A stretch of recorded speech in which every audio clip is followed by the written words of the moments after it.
Hey everybody, how's it going? Thiago here, and welcome to another episode of the What Makes This English Great series.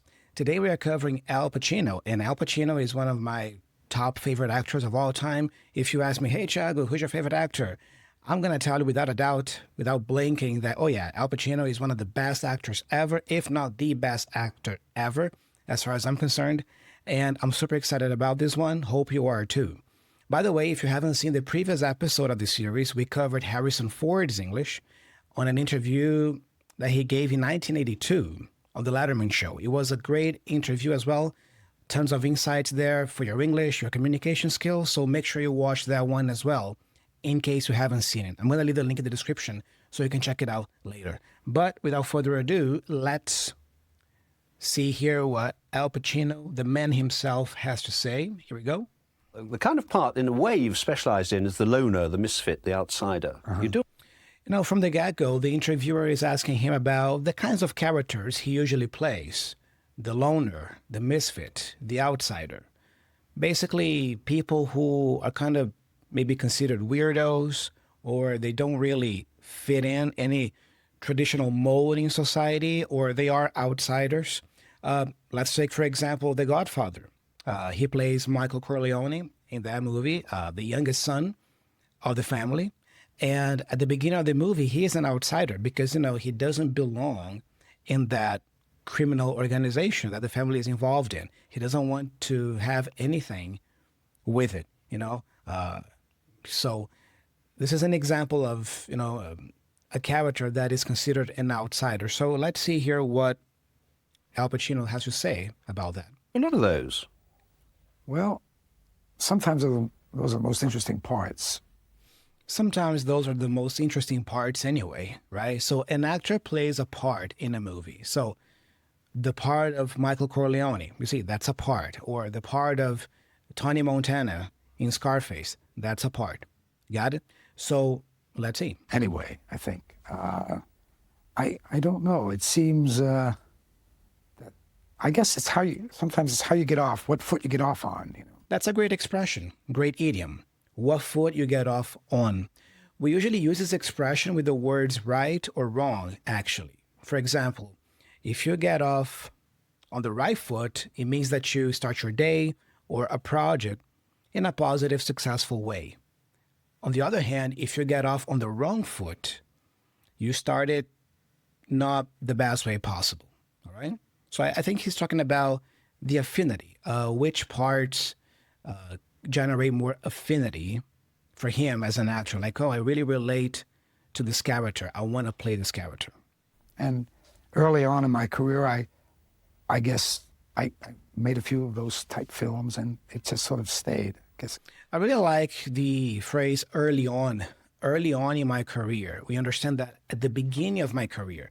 But you see, you don't have to always say at the beginning of my career or when I started my career. You can also speak that way, right? Early on in my career, when I was a younger actor.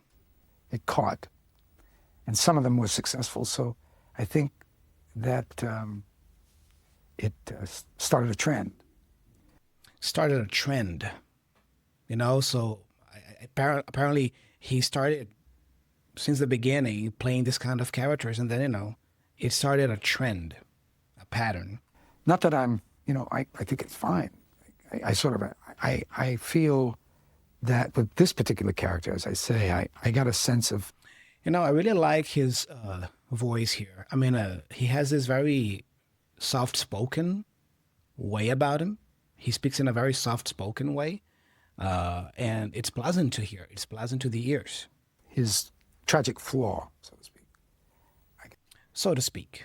I like that. I got a sense of it when I read the script, and I thought that it was an interesting thing to explore. It's not that you feel yourself to be a misfit, an outsider, and a loner. The outsider and the loner, yeah.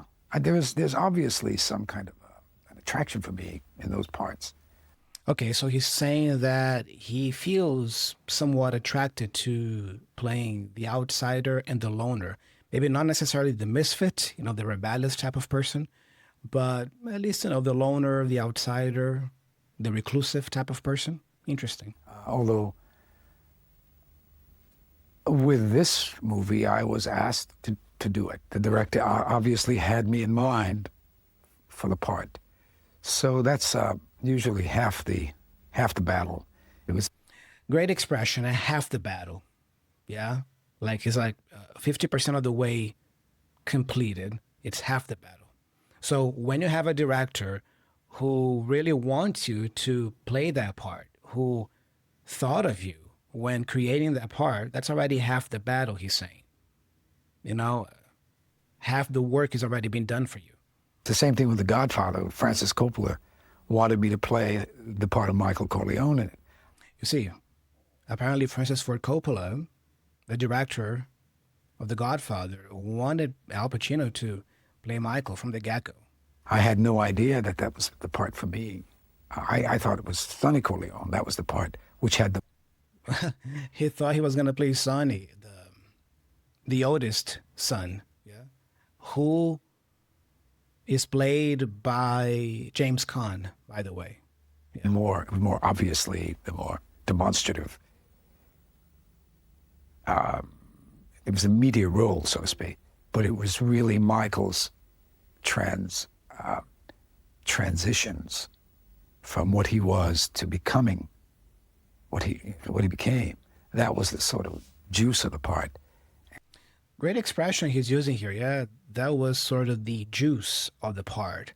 If you call something the juice of something, it's like the main thing, you know, the main element. And like I just shared about The Godfather, indeed, I mean, the juice of the movie is Michael's transformation. Like I said, he starts off as an outsider. He doesn't work in the family business, but by the end, you know, he becomes the Don. Yeah, I mean, sorry if I gave you any spoiler, but you know, if you haven't seen The Godfather yet, what are you doing watching this video? Go watch The Godfather. You know, it's an amazing movie. But you see, that's where the juice of the part, or the juice of the story is. The main thing, the main core or element. Before we continue with this breakdown, let me invite you to download and try my app, the B2 Edge. As you can see here, I am able to listen to interviews like this and understand pretty much everything that is being said, and I'm able to analyze the language and really capture what the native speaker is saying. Why? Because over the years, I have developed my level of proficiency in English to an advanced level. So, you know, I went from B2 to C1 and then to C2 levels, which are the more advanced levels of proficiency. So if you want to have a similar result and be able to understand media and interviews like this, you need to develop your proficiency level much more in English. So the B2 Edge app was designed for that. It was designed for intermediate level learners of English who feel stuck at that intermediate plateau and who need to break through that plateau and get to a solid B2 level, which is upper intermediate, then C1 level, which is advanced. All right.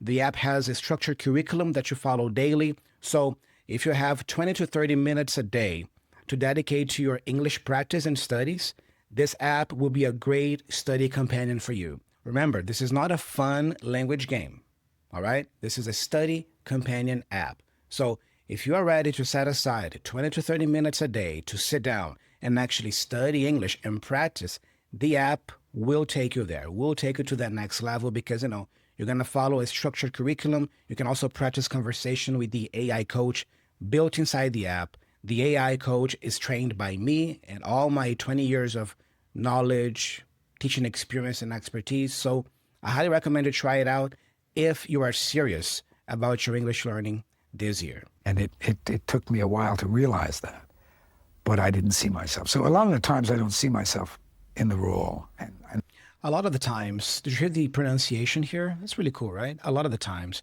we have a lot of the times. He's just going a lot of the times. But I didn't see myself. So a lot of the times I don't see myself in the role, and I'm the director usually is the one that encourages me. Because the irony is that you almost got fired from The Godfather, didn't you, by the producer? Yeah. So it was Coppola. Wow, he almost got fired from The Godfather by the producer. Look at that. Who saved you? What exactly happened? It was Coppola right down the line who wanted me always for the part. Yeah, so apparently the director Coppola, you know, insisted that Al Pacino, you know, played Michael Corleone. If it hadn't been for Coppola's insistence, maybe Al Pacino wouldn't have done it. When I myself didn't want to play it, and when the producers didn't want me, and Francis did. That's the way it is with directors, which is why I listen to what they say usually about this kind of thing, because they have a vision, and casting is a part of the vision. Nice. We can sense a little bit of, let's say, humble quality to him as well. Yeah, some humility here. Yeah, he seems to always have a good relationship, with directors, and like he's saying here, that's why I always listen to what they have to say, because the director is usually the one who has the vision for the movie, for the story, for the casting. Yeah, so he doesn't seem to be a prima donna, let's say. So with Francis, he just saw me in the part, and nobody could convince him otherwise, and so he stuck to it. Nobody could convince him otherwise. Nobody could convince Francis of the opposite, that Al Pacino couldn't play Michael. Nice. The rest is history, as they say. Fortunate for me, yeah. You said The rest is history, as we well know. that the Michael Corleone in Godfather 3 was the kind of character you would like to be, in that he was ruthlessly decisive. He saw what had to be done and went ahead and did it. Sure. Great word the interviewer is using here, yeah, ruthlessly decisive. History, as they say. Fortunate for me, yeah. You said that the Michael Corleone in Godfather 3 was the kind of character you would like to be, in that he was ruthlessly decisive. He saw what... You see, so if you call a person ruthless, you mean that that person is relentless, is so determined, to the point of imposing their wishes and desires in a forceful way, if necessary. So calling the character ruthlessly decisive, we understand that he was really decisive. Like, he didn't hesitate to make a decision, and he was always ruthless in that regard. What had to be done and went ahead and did it. Sure. And would you like to be like that? I like all characters in drama, because you know what they're going to do, and you just they know who they are, and they know where they've been, and they know where they're going. At least. Nice. We have some nice verb tenses being used here. Yeah, just to point out some grammar, right? Because you know what they're going to do. You know what they're going to do. That's future. Future with going to, right? You know what they're going to do. And you just, they know who they are. They know who they are. This is present simple. They know who they are. And they know where they've been. They know where they've been. This is present perfect. They know where they've been. And they know where they're going. And they know where they're going. Future again, but now with the present continuous being used as future. It's really cool sometimes to listen to media like that and native speakers talking and being able to identify grammar structures, like, oh, he's using present perfect here. He's using past perfect. He's using a conditional or a passive voice. It's amazing. At least you do, even if they don't. Follow my drift. Follow my drift, great expression. If you ask someone, follow my drift, it's the same as asking, you know what I mean? You follow my train of thought here? You know what I mean? Follow my drift. Great expression. Even if they don't. Follow my drift. So it's enjoyable to play people that are not like you. It's enjoyable to play people that are not like you. Notice the adjective being used here. It's enjoyable. Enjoyable is the adjective for the verb enjoy. I'm sure as an intermediate learner, you know the verb enjoy. I enjoy traveling. I enjoy reading. But what about enjoyable? Do you use the adjective enjoyable like that? You see, because I know sometimes I find that if you want to sound more advanced in English, you don't necessarily need to learn new words, but just you need to learn different ways to use the words you already know. Maybe you already use enjoy all the time, but what about enjoyable? Or what about enjoyment, the noun? You see? This is word formation, by the way. Are you not like that at all? Well, We're I not have my decisive. moments, I sometimes know where I am. That's about it, I think. Oh, very nice reduction here. He said that's about it. But he doesn't really pronounce the A for about. I just heard that's about. That's about. That's about it. That's about it. Let me listen to that again. I sometimes know where I am. That's about it, I think. Did you hear that? I mean, he doesn't really say about. That's about it. That's about it. Imagine there's no A, and he's just going, that's about it. That's about it. About it. That's about it. That's about it. That's about it. Amazing, right? I sometimes know where I am. That's about it, I think. It's very difficult sometimes for us to know where you are because it's particularly difficult to see any kind of plan in your career because, I was looking through it. You've done 19 films in 23 years.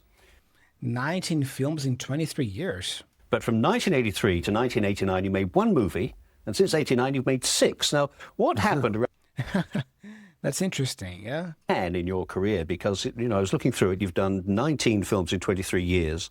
But from 1983 to... Pacino looks like he doesn't even know that. Like, oh, really? He's probably thinking, I made that many movies? 1989, you made one movie, and since 89, you've made 6. Now, what happened around 1989 to inspire this burst of energy? This burst of energy, because apparently he became Pacino, became more active as an actor after '89, like putting out more movies. In 1990 we had The Godfather Part 3, for example, and then 1992 Scent of a Woman, which is another great movie. Yeah. Oh, well, I felt what it was like to be broke, for one thing. That sort of can inspire you. I felt what it was like to be broke. In other words, apparently he ran out of money. He needed to go back to work to make some more money, right? 89, you made one movie, and since 89, you've made 6. Now, what happened around 1989 to inspire this burst of energy? Oh, well, I felt what it was like to be broke, for one thing. That sort of can inspire you. For sure, yeah. When you are broke, when you have no money, yeah, that usually inspires you to work more, to put out more. That is true. I was down on the box. I was down on the bucks. Did you hear that? Great expression. I was down on the bucks, meaning I was short on money. I was short on cash. The bucks, right? So I was down on the bucks. I needed money. For one thing, that sort of can inspire you. I was down on the box. It was time to work and in order to just go on. So it was time to work. You know what's interesting? 1989, he was already, if not 50 years old, almost 50 years old. So apparently he enjoyed success as a young actor, in his 30s, especially because of The Godfather. There was the movie Serpico as well from the same year, 1973. He made Godfather Part 2, I think in 74 or 70. I forgot now the year to be exact, maybe 79. I have to double check that. And then Scarface in 83, So he made these movies as a younger actor. He enjoyed success with them. But it's interesting to see that in his late 40s to early 50s, he was down on the bucks and he needed money, and he went back to work. So I went back to work because 4 years is a long time to take off and sort of live the way I live. So live the way I live. Yeah, maybe he did have money, but in order to, let's say, maintain his lifestyle, he had to go back to work. I totally get that. So I went back for that reason, and also because it was obvious to me that it was too long between movies. It had been my practice in the past to just make movies every couple of years, mainly because I didn't understand films as well as I think I do now. Okay, now there's the second reason why he went back to be more active after 1989, right? Because, it was just too big of a pause in between movies. I get that too. But one thing that I want to point out here is his honesty. The number one reason he mentions here is money. I was running short on cash. I needed more money. So that was, inspiration enough for me to come back to work. I mean, I like that, the honesty, that candid response, because I don't know, I get the feeling that actors nowadays, they would try to say something clever, something cute to answer that question. Something like, oh yeah, I came back to making more movies because I needed to reinvent myself as an actor, or I needed to explore different characters. They would make up some garbage like that. That sounds cute, right? But Pacino here is just honest. Like, oh, you want to know why I came back to making more movies? It's simple. I mean, I was low on cash. I needed more money.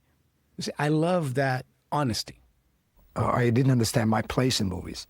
It was like I was a stage actor, is what I thought of myself as, someone who sort of knew what I was doing there, and that was where I belonged, since that's where I started.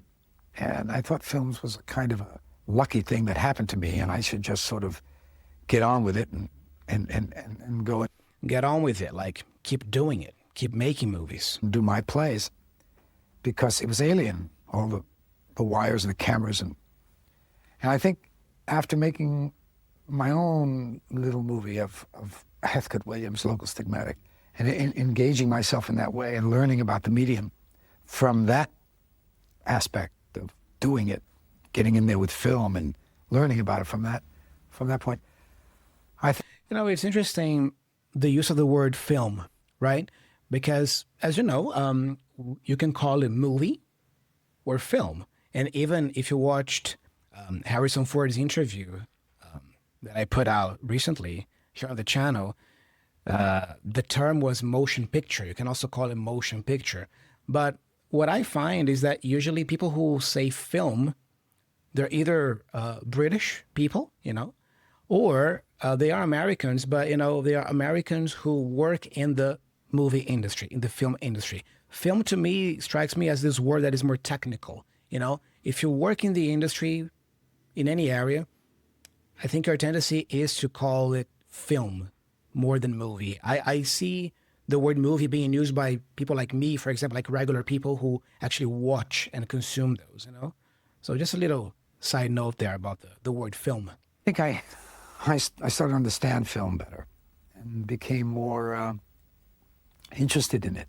Are you more Interested in it. Don't forget the preposition "and" here after interested. Sometimes I hear learners saying interested about. I'm interested about this. No. You are interested in this. All right? Don't forget the preposition "and." Interested in something. committed to film? So I am, and also I'm more interested now in just playing a part and doing. I'm more interested now in just playing a part. There's a little grammar rule that I think is worth noting here.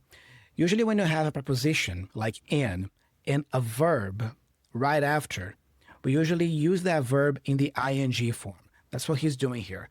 Interested in playing. Listen to that part again. So I am, and also I'm more interested now in just playing a part. I'm more interested now in just playing a part. So in playing. He's saying playing because of the preposition in. So remember that rule. After a preposition, if you have a verb, that verb is in the ing. Okay? What are prepositions again? In, on, at, about, to, of, for, with, without, before, after. All these are prepositions. If you have a verb right after them, ing. All right?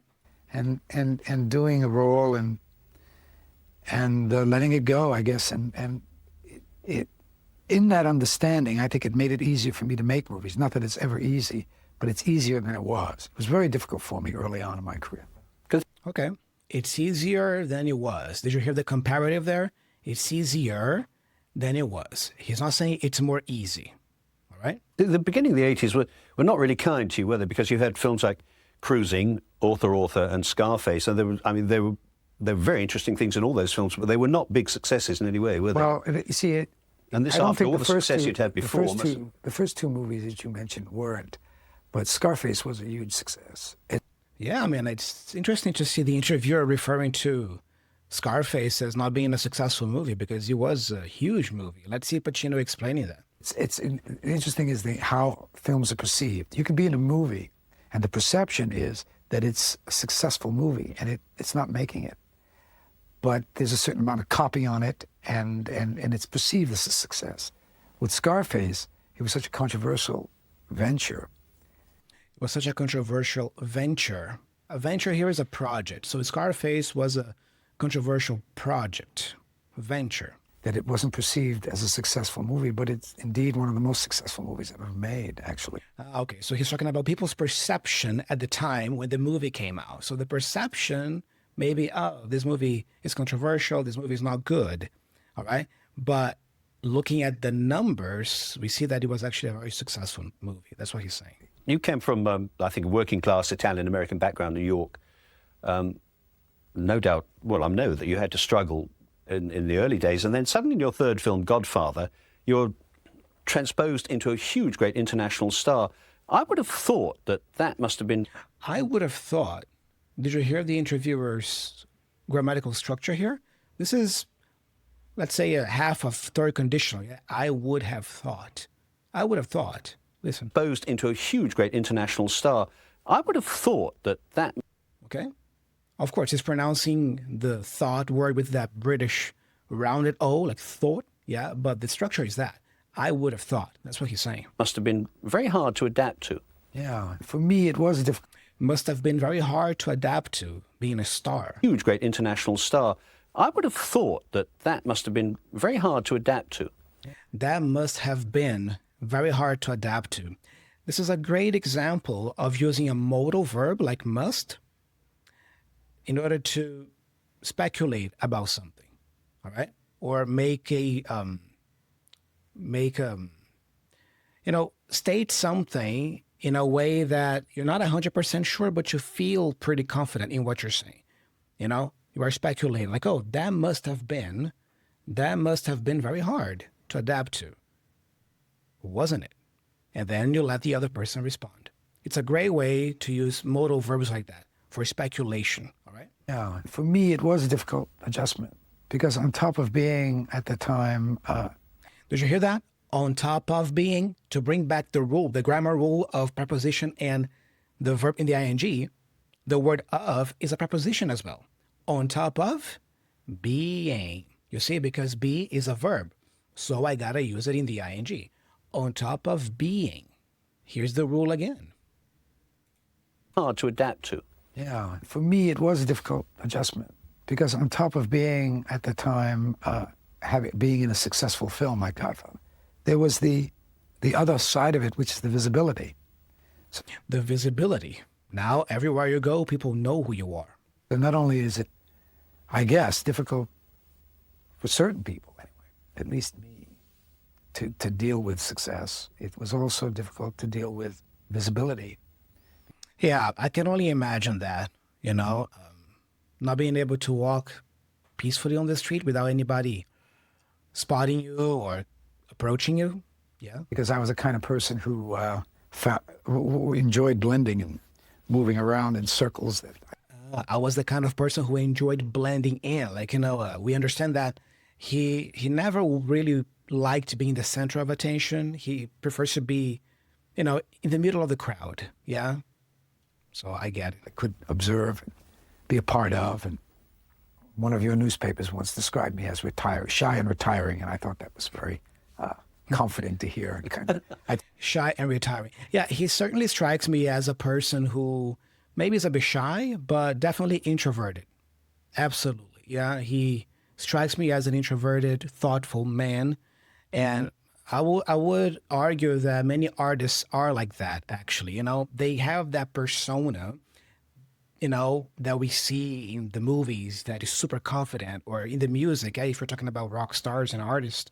But when you talk to them in real life, or when you see interviews like that, you see that they're usually calm, soft-spoken, like Harrison Ford. I was sharing about Harrison Ford last video, right? Reserved,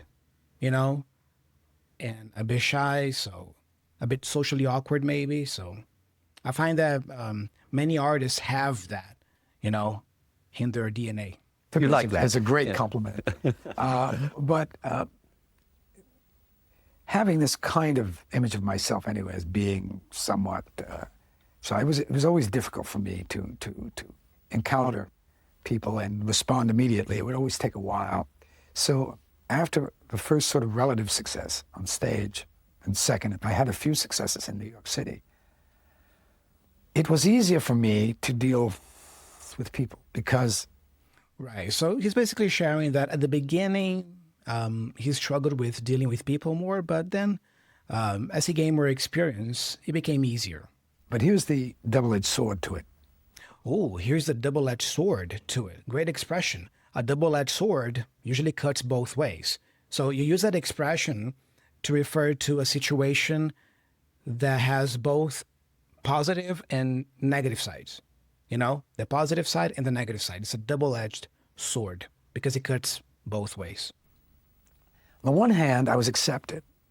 The one hand, that's short for on the one hand, I was accepted. Without having to earn it. And I think it was the discovery that I didn't have to earn relationships, that they came automatically because you were accepted automatically. So one didn't have to call on the very things in oneself that you bring to the floor when you're trying to communicate with someone. So you arrest these feelings and these ways of communicating. And by arresting them, it's sort of disconcerting. It makes it difficult for you. Okay, so he's sharing about the fact that once he became a star, it became easier to relate to people because many times your relationship was already earned. People already liked you because of your movies. And, you didn't really have to do much to be accepted in a group or to be invited or to be appreciated. So that's one point he's sharing here about that. It disconcerted others too, didn't it? Because you did have a reputation at one time for being somewhat reclusive, somewhat unapproachable, not reclusive, like distant, aloof, unapproachable. Easy to get on with. Yeah. Well, that came mainly because I had I took a posture early on in my career that it was the acting and doing the parts that I was going to sort of speak to that, and that I felt that an actor animated, and if we know too much about an actor, that somehow it takes away from how we will accept the character they're playing. Now this was... Wow, he's talking about something really deep here and really interesting. Let me just go back a little bit. That, and that I felt that an actor animated. An actor animated, that is like super crazy and extravagant and all over the place. And if we know too much about an actor... If we know too much about an actor... That somehow it takes away from how we will accept the character they're playing. Now, this was an idea I had. Yeah, he's talking about maybe having that mystique, so maybe if you are somewhat of a quiet person in real life, a little bit distant, reclusive, even shy, this adds to your performance in the movies. People, when they watch you in the movies, they perceive you differently, because you maintain that mystique. I think this is really interesting because nowadays with social media, I see many actors and musicians, just sharing everything about their personal lives, on Instagram and stuff like that. But in doing so, according to Pacino here, this detracts from how we perceive these actors in movies, for example. Yeah? So suddenly we see them maybe as real people and not as those master actors or master performers anymore. So it loses a little bit of the brilliance, let's say, the perception. And it was a significant idea to me. I don't really believe that as much anymore, although I think... Okay, he doesn't believe that as much anymore, but, that is definitely a valid point, I would say. There's a certain extent. I think too much exposure, there's a tendency to become concerned with the personality rather than what the actor's doing. Because You see, too much exposure, there's a tendency for people to be concerned too much with the personality of the actor, who the actor is in real life, who the actor is dating in the moment, than the actor's craft, the character he's playing in the stories. See? Something to think about. Maybe that is why I don't feel the magic in movies and Hollywood nowadays anymore. maybe that is one of the reasons. I can't pinpoint any actor that is active today from this younger generation who has this mystique, who has this ooh. But if you go back 30, 40, 50 years, there were all these guys that had this aura, right? Pacino, Jack Nicholson, Robert De Niro, it's like, it seems like that magic is gone. Maybe because of too much exposure. Play is the thing. The play is first, and the character's first in the work, because that's very much the reason I'm here today, is because of the characters I've played, and not because of my scintillating personality. Oh, no, that... You see, it's not about who I am in my private life. It's about the characters I play, the stories I share with the world. And that's how you should be. That too. But you did have problems, didn't you, coping with fame originally? Was that... Coping with fame. When you cope with something, you deal with it. So dealing with fame, coping with fame. Part of it. I mean, maybe for me, sudden success was a kind of a crisis in a way. And although I was close to 30, I still feel that, age is relative. My maturity maybe didn't take place till later. My maturity didn't take place till later. Interesting, yeah? So he didn't really feel so mature at 30. Yeah? And let's be honest, at 30, you're still pretty young. Yeah. I found that I had to cope with it in a way. And one doesn't want to get into a kind of a fetchy phase about something so wonderful as success at what you do.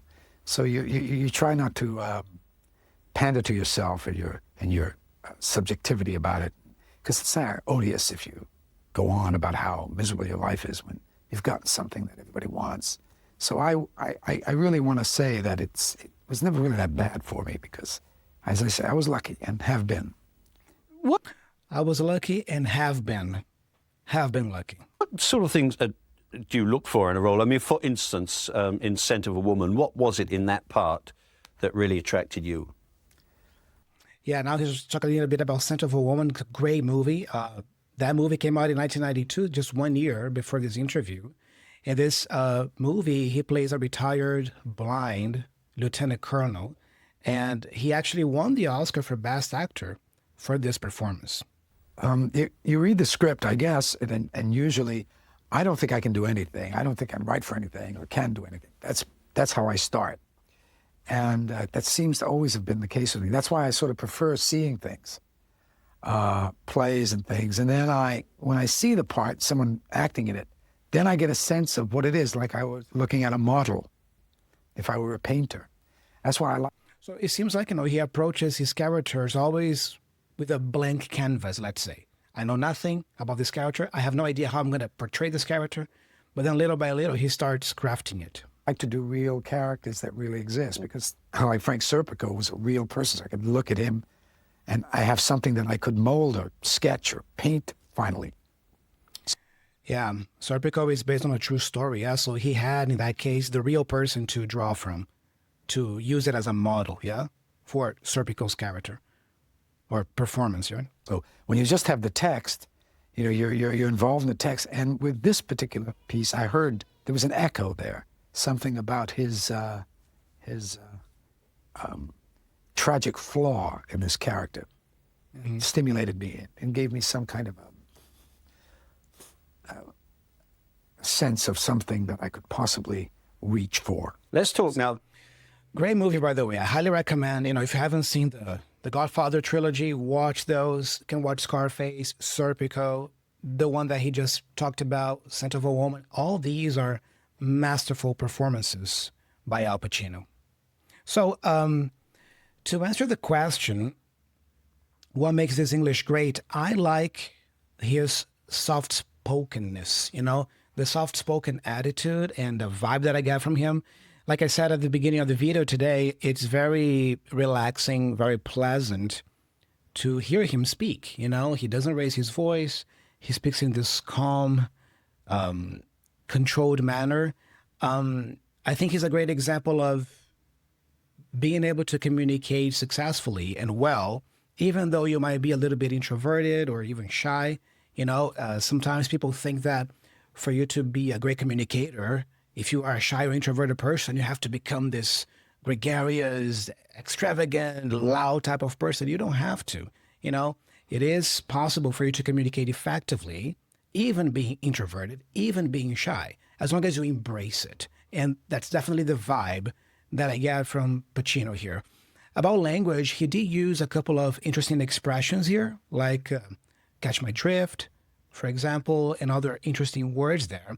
But language-wise, I want to point out that little rule, the grammar rule that I mentioned to you today earlier. You know, preposition and a verb, the verb is in the ing form. Because, we saw a couple of instances throughout this interview today where he applies that rule, okay? So that's it for this analysis. I hope you found it useful. And if you have any other questions about today's analysis, maybe something that I didn't define, you can ask me here in the comment section below. And if you're new here, subscribe to the channel. I'm always putting out new analysis videos like that. Let me invite you to check out my app. Once again, the B2 Edge. If you are interested in improving, leveling up your English level to an advanced level and being able to understand the finer shades of meaning, the nuances of native media like that, my app with a daily curriculum there is going to help you achieve that, as long as you are willing to study with it, okay? My app is not a fun language game. It is a study companion. If you have 20 to 30 minutes a day to sit down and study English, the app is going to help you with that. It's going to tell you what topics to focus on. You can practice speaking, vocabulary, grammar, and many other cool things there. Link in the description for you to learn more, all right? Thank you so much for your attention today, for hanging out with me, and stay tuned for another analysis video that is coming up very, very soon. I'm Thiago. I'm signing off. See ya.